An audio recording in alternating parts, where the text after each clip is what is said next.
My name is Dave, and I am with an organization called CaveSim. CaveSim, and we do really cool programs all over the United States. We have a giant cave inside of a big trailer, and we live in Colorado, but we bring it all over the United States. But with COVID, we're doing more programs online. And so today we're going to be reading you some really cool books. So join us and check out our website, cavesim.com, to see some of the other awesome things that we do. So which one should we start with? This one. A Bat Colony's Search for a New Home by Mary Ellen Klukow, illustrated by Romini Marti.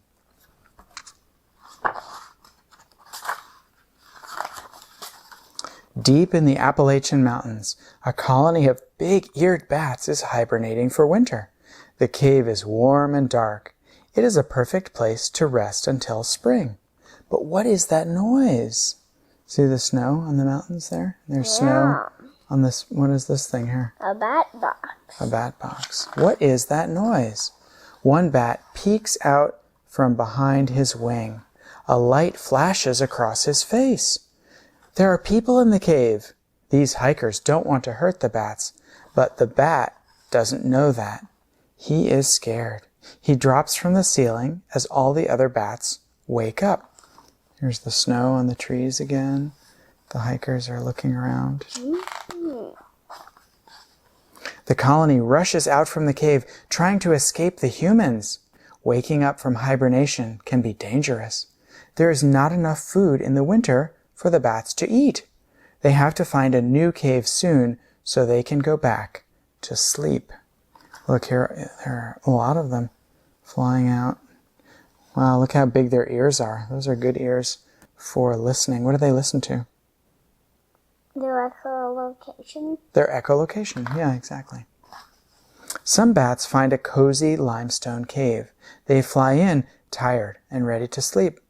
They notice another bat colony. But something isn't right. These bats have a fungus.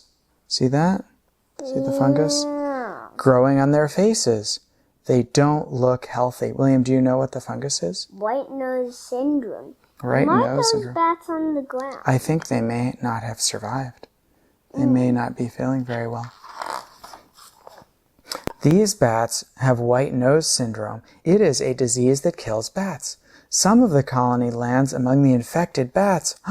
They might get infected now. Oh no. The rest of the colony heads back into the cold. They will keep searching for a good home. The colony flies over a farm.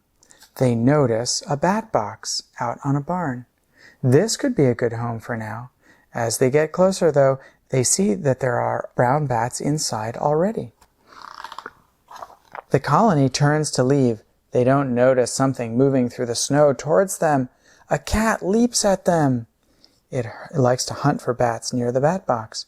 It didn't catch a bat this time, but it is crouching to try again. Oh no.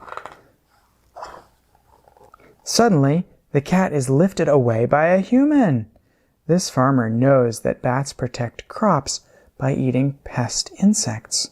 Bats also eat bugs like mosquitoes that carry diseases. But this colony must survive the winter before they can eat any bugs. They need to find a place to rest until spring. All the bats are tired. They are running out of energy. They fly over a hill, and then they see it. A new cave. It is far away from people and surrounded by big oak trees. This cave will keep them safe until spring. The bats roost. They fold their wings around themselves. Now they can get back to hibernating. The colony was lucky this time, but bats all over North America need help. The number of good homes for bats is shrinking. Here is a map that shows where Virginia big-eared bats live. And there's this thing called a key, which tells us that Virginia big-eared bats live in this range. So this pinkish purplish color here shows where the big-eared bats live. And this page tells us about bats at risk. One of the biggest threats to bats all over the world is human disturbance. When people hike through bat caves, they scare bats and can even cause mother bats to drop their babies. When bats with white nose syndrome are scared by people, they can fly out to other caves and infect more bats. Bat experts put signs out near caves where bats live. Obey the signs to keep the bats inside safe. You can help bats. Here are some things you can do. Be careful about when you go into caves.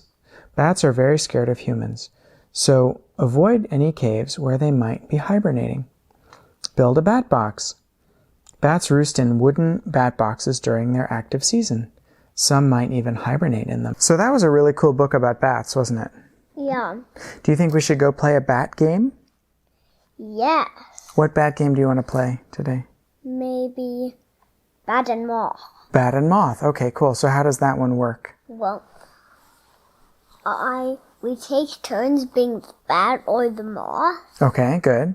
And what does the bat wear? A blindfold. The bat wears a blindfold. Are bats blind? No, they just are in the dark. They're just in the dark. They just hunt at night when it's dark. Okay, Yeah. so we put a blindfold on, and the bat wears the blindfold. And what do they try to do to the moth? Catch the moth and Right. eat it. Catch, but in the game, they catch it, and how do they catch it?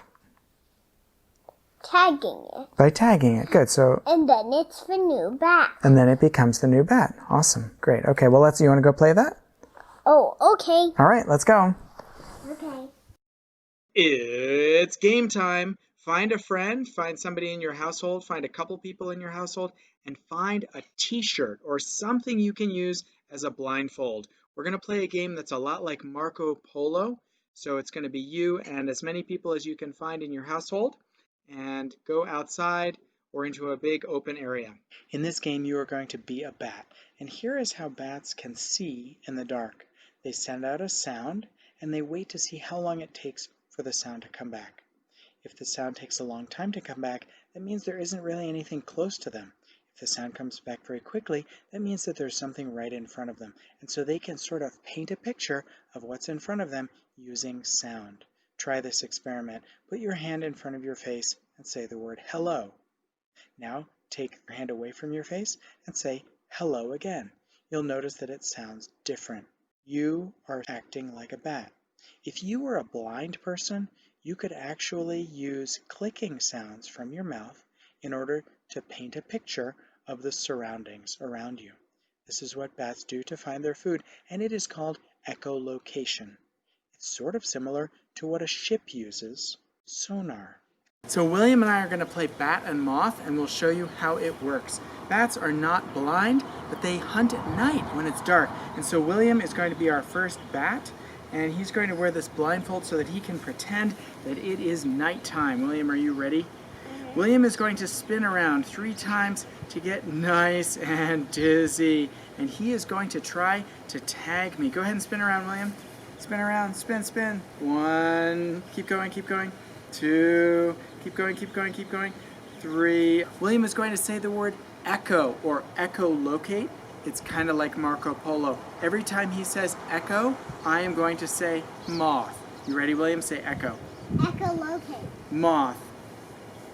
Echolocate. Moth. He's trying to tag me. Echolocate. Moth. Echolocate. Moth. Moth. Echolocate. Moth. Echolocate. Oh, he got me. He got me. Okay, so I am now part of the bat.